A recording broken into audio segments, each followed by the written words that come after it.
But this is a special edition of Around the Wayne, all focused on the Colt Brennan interview. So if you had a chance to watch the Colt Brennan interview, if you haven't, still watch this and go back and watch it. It is a must-watch, in my opinion. It's a great interview, not just because I did it, but because I really think that Colt let himself show and let himself shine, really. And as we know, he has a pretty rocky recent history, so that wasn't going to be something that was taboo, and not for me. I mean, that's the way you're going to come on and have a conversation with me. We're going to get real because it's more helpful, and I think it showed that it was very helpful that Colt was able to, um, get to know a lot of us and get to know us better. But let's go take a look at some of what they had to say.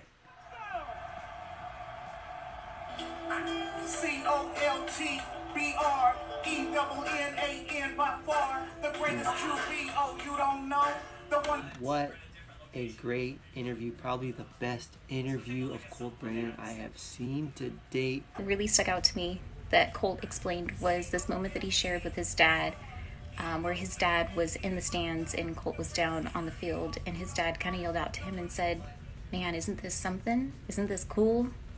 And I think what his dad was trying to do was just relay to him that, hey, you got to stop and smell the roses sometime.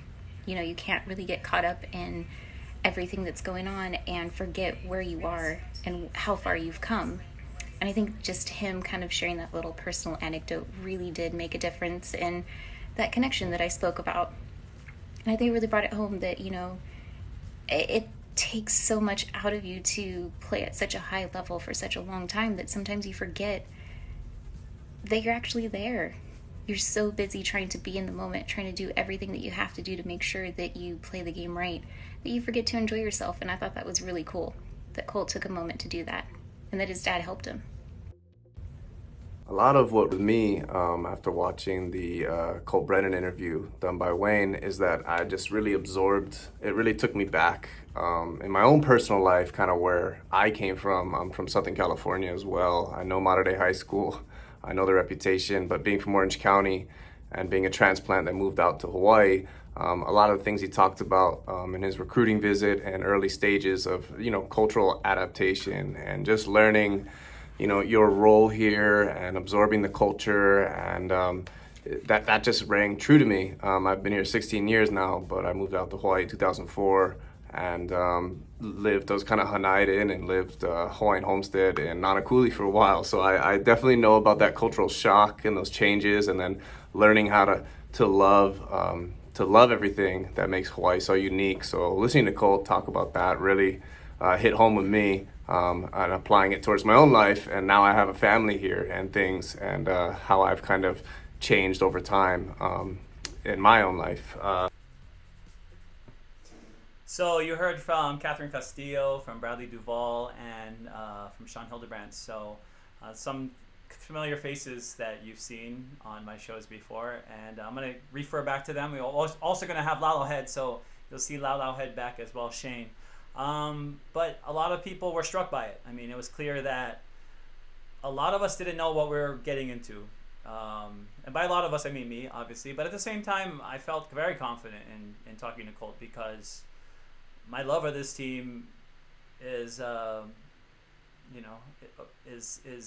is what was behind every question.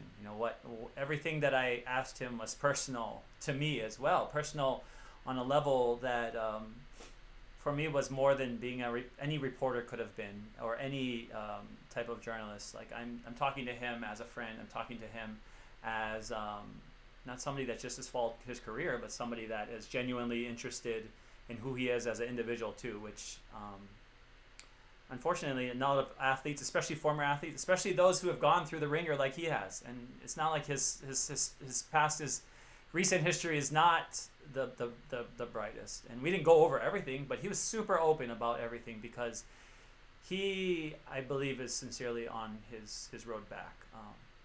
But let's keep going on and seeing, we had a lot, so let's go back to what everyone else had to say. Listening to Colt talk about the draft and the draft process that he went through is very eye-opening, and it brings back the reality of every player and what they go through. the stress, the emotional stress, the physical stress that they have to go through.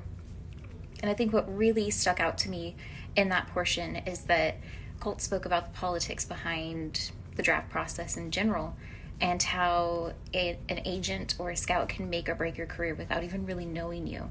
But because they were, as he said, quote unquote, greased to do it, to talk bad about a player or talk a player up. I think those realities really stick out as big differences between college ball and pro ball, and just the sheer tenacity that it takes to continue to push on as a college player trying to bust into the pros. It's tough, and it really puts it up front, everything that they have to do to try and get into pro status. I was surprised how much Colt loves Hawaii, how he wants to find a job, a solid job here, and stick his roots in the ground, coach football, and give back to the community.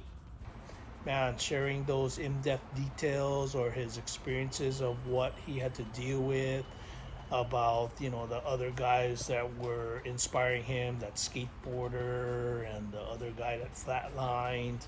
I mean, that's pretty interesting stuff, man, and that hits the heart, because that's a lot of stuff you got to go through to get through that. And I commend him. I commend everyone that has to go through these issues, that has to deal with setbacks, and just using it to motivate yourself and to inspire others. Obviously, the game didn't go the way anybody wanted, but I really liked how Colt in the interview talked about the snap count, because for me, I was thinking the same thing. I just noticed that Georgia's get-off was insane. Like, we were putting extra blockers in the backfield when we could. We were trying to disrupt something, but listening to him talk about how they should have had maybe 3 or 4 different ways to get off a snap rather than just the lifting the foot, right? Raising the leg, which is an easy indicator for the defense to really get an extra step right off the line. But it was just a phenomenal ride. And I'm so glad that you reached out to Hawaii sports fans and did this interview, because it just totally changed so much perspective about you as a person, and like makes me want to gravitate towards my fandom even more. So that question to the panel was, were you surprised by anything? Specifically by the interview, was anything that you heard from Colt? That's one thing too. By interviewing Colt, by having Colt Brennan on top of mine again, I keep mixing. I know before people would mix Colt and Colt all the time, and I'd be like, no, do not mix those two. But it's just funny how I'm doing it all the time now. I keep saying Cole and Colt interchangeably. So we're talking about Colt Brennan today, not Colt McDonald. Although we love Colt McDonald, we hope to talk about him more soon. The surprises were great. I loved Catherine talked about how she's surprised by the draft process. And Colt Brennan, Colton. Should I just call him Colton? I should just call him Colton by now. Colton talked about how the process was really painful for him. I mean, the whole process. And that's something I don't remember him ever talking about, ever. And from his injury diagnosis to down to, like Catherine had alluded to, Colt kind of went in on Mel Kiper and those types at ESPN, the draft gurus, and talked about how, well, you got to go hear Colt's words. It's so annoying that I keep mixing them up. You got to go listen to what Colt had to say. But basically, he talked about greasing these guys up from agents and managers who were trying to get their draft stock of their clients up. So very interesting perspective, and something I didn't expect as well. Brad talked about the love of Hawaii, and that is totally true. I mean, Colt really loves Hawaii. He was on Kona when we did the interview, and he talked about coming to Oahu a lot. And he definitely is clear that he's planning on making Hawaii his home forever. This is his forever home. And then you saw Sean Hildebrand talk about the snap count in the Sugar Bowl, and that was really cool too, because it was true. I mean, those edge rushers, or the specific edge rusher for Georgia, was coming across the line so fast. I mean, it could have been in real time that he just knew the snap count, or was obvious, or they just they had a lot of talent there at Georgia too, so it's kind of hard to tell. But Colt was very adamant that if they were able to use multiple counts, perhaps things would have been different. So that's a really good part of the interview as well, where I think Colt really lets his guard down a little as we start going down. I don't think guard. I think Colt really felt comfortable. I think he really felt comfortable sharing everything because this is a show for fans. Like everything we're doing here is for fans. It's not. It's if people want to criticize or love it, I'm happy for any kind of feedback. But at the same time, this is specifically for us as fans to be able to get to know our people better, get to know our heroes better, and those that have flaws and those who aren't imperfect, because it's okay, it's fine. Like we have to grow as a program. We have to continue to grow our fan base. So that might require, that will require, I think, bringing everybody back into the fold and making sure it's right. I know Colt has burned some bridges and made probably some enemies as well, just in things he's done. Like you said, the last 9.5 years have been painful for him. So I don't expect him to just be welcomed by everyone right away. He knows he has to work his way back up. But I think this is a great first step for him. Finally, Shane talked about the depression part of it. And that's one part that I was really hoping Colt would talk a lot about. And he did. And I was really, really happy that he did that.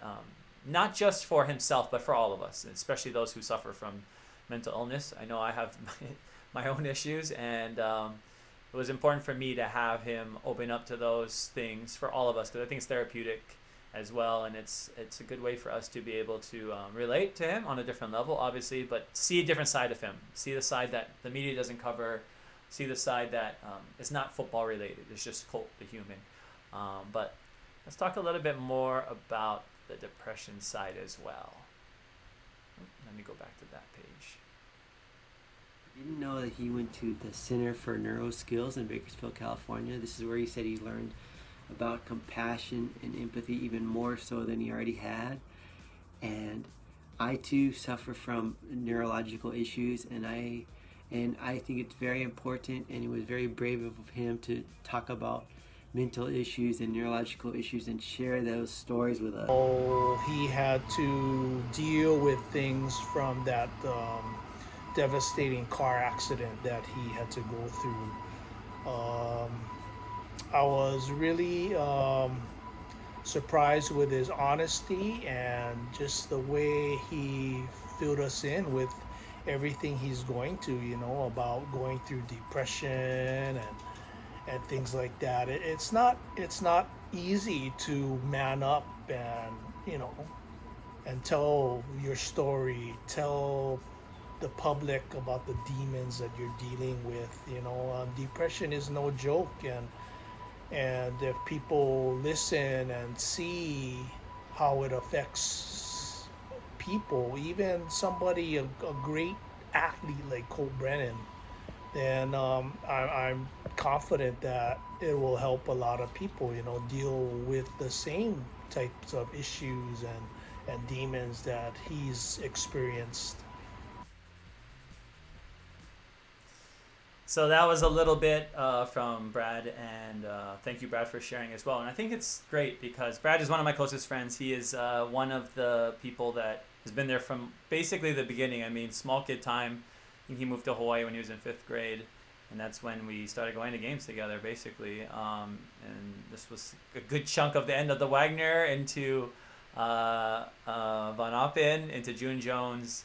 And Brad and I went to New Orleans together as well. So it was really fun to have that Sugar Bowl experience with him. But what's even more satisfying for me is to see, because we're all the same age. Me, Brad, Colt Brennan, we're the same age. So to see, just development, but also life experience, to see where we are collectively, to see how this is still the beginning. I really believe so truly every day is a new start for me personally. So I really want that for Colt as well, and for all people that are struggling with mental illness, whatever kind of illness. I mean, to be able to feel that light again is something that we all want, but it's a process, and it's going to be a process for Colt as well. It's not going to be right off the bat. He's not going to just be back to normal. So this is going to be a process, but I think this is a really super important part of the process. And I think it was important for a lot of people to hear what's going on with him, his internal struggles, because it's really not fair to not hear that side of the story as well, because so many of us suffer from it. It's so taboo to talk about mental illness so often that we just ignore it completely, and that's not something I want to do in these interviews, and which really are not really interviews. I'm just talking story. I tell them before I get on, whether it's Colt, Jelani, John, all those guys, Derek. It's about talking story. It's about just our fans being able to talk story with you and not have the feeling that there's some barrier in the way or there's something that is preventing us from talking story. But that was our panel kind of talking about things that surprised them, things they took away, but also I wanted to hear about their opinions, whether their opinions of Colt Brennan changed at all as well, because let's face it, we all hear rumors, we all hear things about people, unsavory things or rumors, especially on a small island. So we've had our preconceived notions, and there are a lot of people out there that were concerned about me, talking to Colt. I keep doing that. Talking to Colt in the first place, because, and that's, I mean, last time I saw him in the flesh in the fall, he didn't look that good to me either, in terms of being able to be on television, being able to be open, and he admitted to obviously his substance abuse issues that he had, but and also he had a blood clot in his back and his spine, so lots of things we didn't really get to know about Colt, and we got to find out about them, so that was a cool thing. But we talk about opinions. So did your opinion change of him after seeing the interview? Let's ask our panel. My opinions changed a lot after seeing Colt be so transparent. I mean, I've heard, and I'll admit, I've been guilty of listening to rumors, seeing things on social media over the years.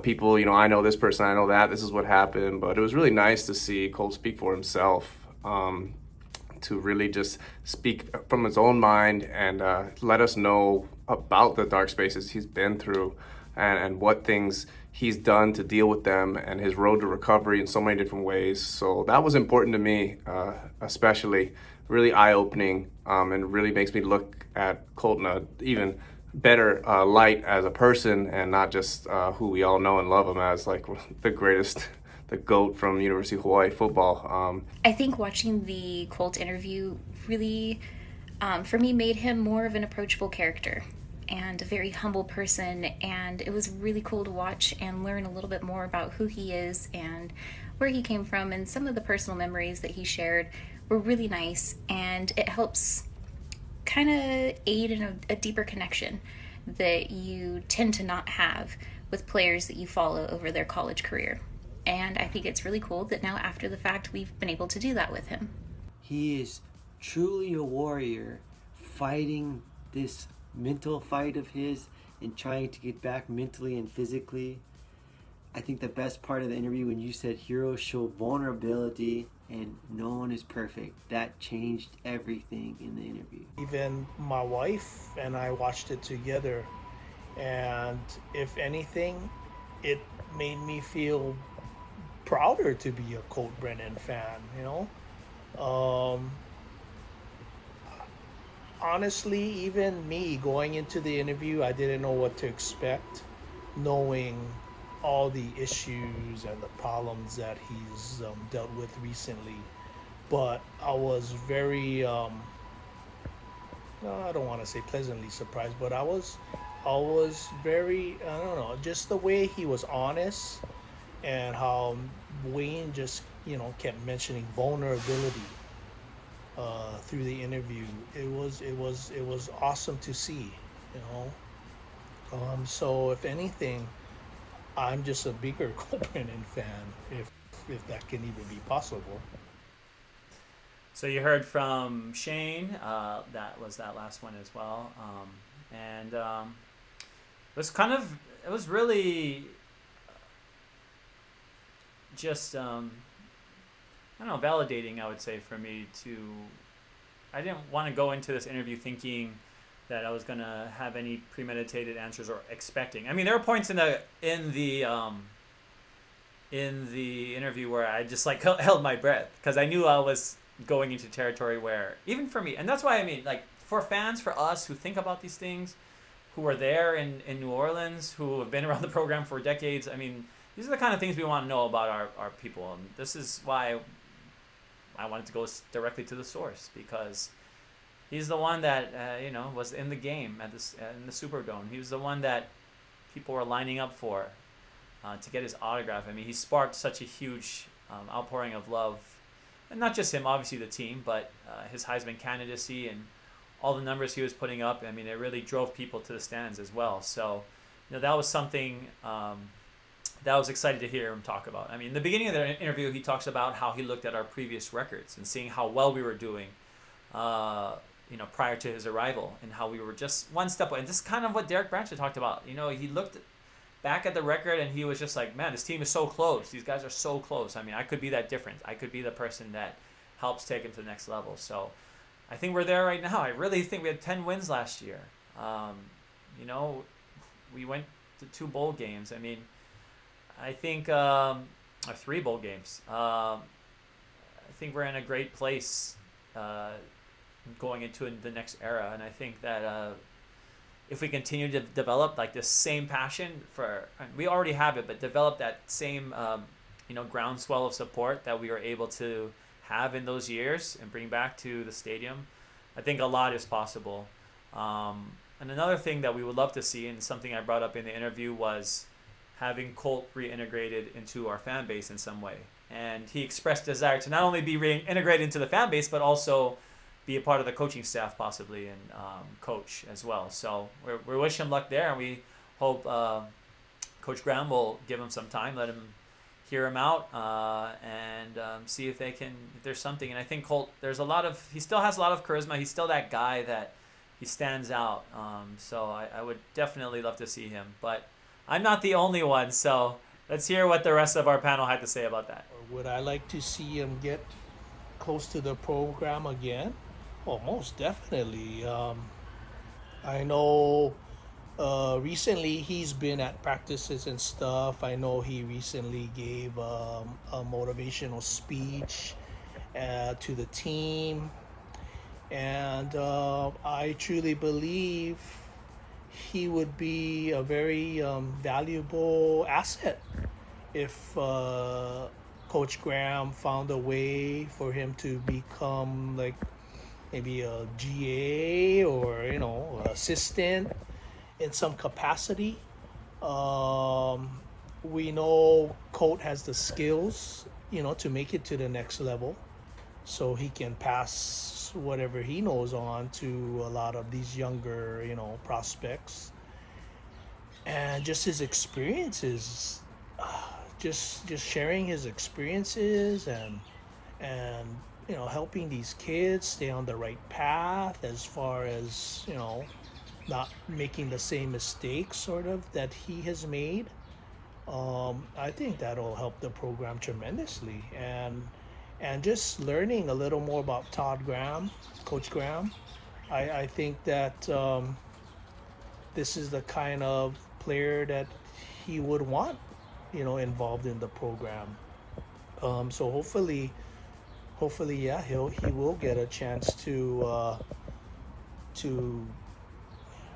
get involved with the football program again.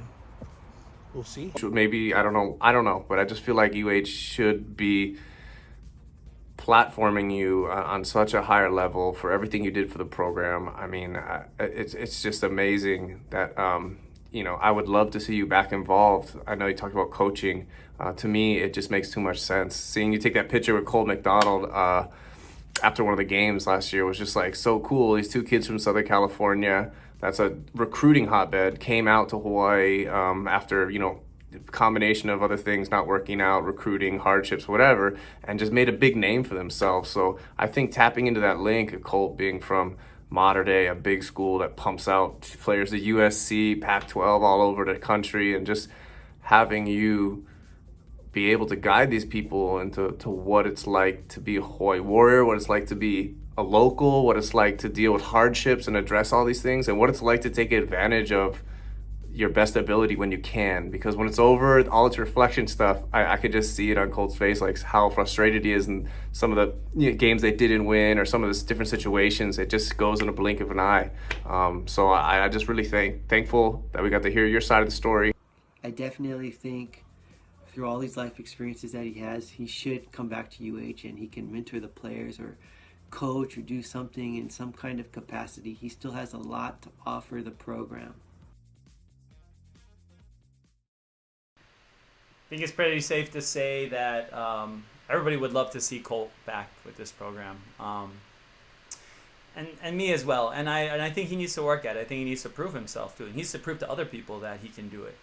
He does. He has a responsibility to people that he may have hurt, that he may have bridges that he may have burned, and I think just the fact that he owned up to it so well. He never once during the interview or during our conversation got upset, unless it was like triggering something that he had a memory he stored. But we mostly triggered great memories. We mostly triggered things that when he reflected on them, he thought, wow, like my life was so cool and I had so many great moments. And I keep thinking about some of the crazy moments on the field, that some of the highlights that we saw.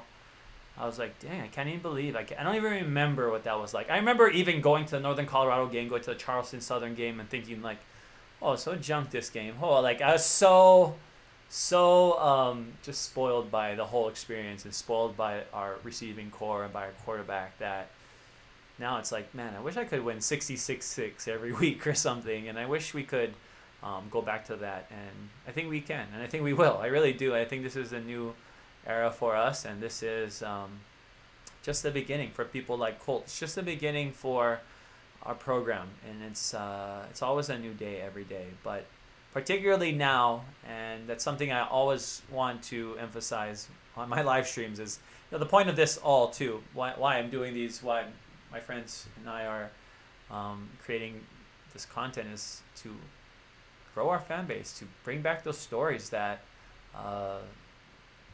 we kind of forget, or we kind of put on the back burner, and to realize just how blessed we are. I think Hawaii is the best. This is the best place in the whole wide world, for one thing. This is. I mean, probably been to, people might have been to more countries. I've been to about 20 something countries, and Hawaii's the best. I don't know if I can say the USA is the best, but Hawaii definitely is the best. It's the most fun. It's the most beautiful, and we have everything. And I mean, I kind of miss Japan right now. I want to go back to Japan, but I love this place because what we have is so unique, and what we have to offer, no other school can offer. No other school can offer the things we can offer, and that's the biggest part. Let's figure out what we can offer, and I think it's pretty obvious what we do, but let's emphasize them. Let's overemphasize them. Let's talk about the culture. We talked to Derek Branch. We talked to John Rasul. We talked to Jelani Tavai. We talked to Colt Brennan. They all brought up the same thing about this program, and the love of this program, and the family, the ohana, the culture. All these greats that played for our team, all of these greats, and I didn't interview. I could interview anybody, but I went for our greats. I went for those people that are the top echelon of our program, and they gladly opened up about how much they loved our team and how much they wish other local boys, particularly local boys that grow up in Hawaii, would see the benefit of playing for UH. These are not players, the ones that I interviewed, not all of them. Maybe Colt was coming out of modern day, was a lot more highly regarded, but John didn't have a ton of. He's clearly a great athlete. I mean, it's amazing that so many schools missed on him, but maybe they thought his size was a thing. And Jelani talked about UH was his only offer, and it came in late. And that's the kind of guy, those diamonds in the rough. Not only are they great athletes, not only have they developed into what they are the exact prototype for our team. Diamonds in the rough that can bring value and can still make it to NFL. And, it's a journey to get there, but every kid wants to get there. Almost every kid that plays college football wants to play in the NFL. It's hard to meet anyone that would say no, but it can be done here at UH, and I think we've proven that in just a few interviews we've done alone. But, this is kind of the whole show. I wanted people to really, this interview with Colt was very, very, very in-depth. Like I said, it's probably my favorite interview of any UH player, and I got to do it. I'm just saying that. It was awesome. Like, it was so fun to, there's so many questions that we all had. Him talking about New Orleans, like him talking about the Sugar Bowl, him talking about the rumors of him partying the night before, which we've all heard, and to hear him, passionately defend himself and really talk about that week and talk about the mindset of the team and how he thought that the team had really underestimated Georgia, and that was really the biggest reason for them and their fallout. but I appreciated his earnest answers and his kindness really throughout it all. He was very patient. I mean, he's just the guy that we all hoped and more to come to be Colt Brennan. And we're just definitely send good thoughts his way. If you can follow him, encourage him, be there to we're not hero worshiping. Like I said, even from the beginning, I thought it was important that we talk about Colt's accomplishments, not just to remind him of who he is, but to remind our program of where we were and where we could be again and where we can surpass. That's not the limit to me. I think we can go further than that. But it's going to require leveraging our assets as a program. And I think Colt Brennan is a great asset that we have. Just his name, Colt Brennan, I'm not just saying just him, Timmy Chang, all these guys that their names are associated with the program, they need to be, in my opinion, they need to be close to the program. And let's face it, not every school's the same way. Obviously, Reggie Bush does not go to USC anymore. They, in fact, told him never to come back. I think there's probably starting to soften up a little bit there, but not every school, needs their, Heisman people like we do, and we really do. And I think Colt, if he does it the right way, if he stays humbled like he is, he will, in fact, be back from the sideline. And I would really love to see him. I would love to see him, and I'd love to see a lot of our former players back. Shane brought up maybe a GA job. I think that would be perfect for him. He talked about he's going back to school to finish, and he's setting goals for himself. So that's what I'd like to see. But let's hear some closing statements from our friends. It was just a phenomenal ride, and I'm so glad that you reached out to Hawaii sports fans and did this interview, because it just totally changed so much perspective about you as a person, and makes me want to gravitate towards my fandom even more. Everyone always compares when we see Cedric Bird play well, oh, he's the next Devon Best, or we see Colt McDonald, oh, he reminds me of Colt. And I think it's really cool to see that you are trying to re-engage with the program. I think that's so important. A shout out to Wayne, Hawaii sports fans, the Warrior Nation, Colt Brennan, and to everybody that's watching and supporting all of this. It's awesome.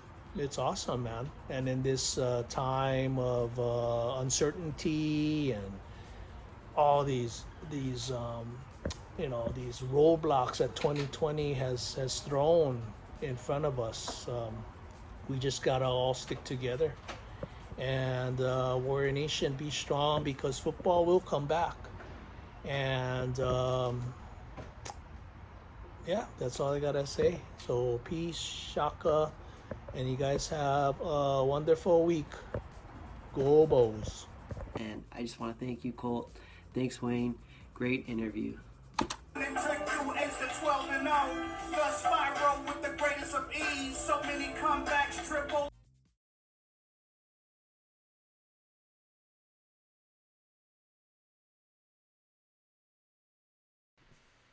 Portuguese again. I return on my mic.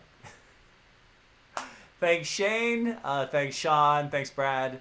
And thank you, Catherine. Mahalos all for watching. Go back and watch it. It's really a beautiful piece of art. I'm going to be honest. That interview is so great, and I love it. And I've watched it so many times because Colt is himself, the human being, and that's what we wanted.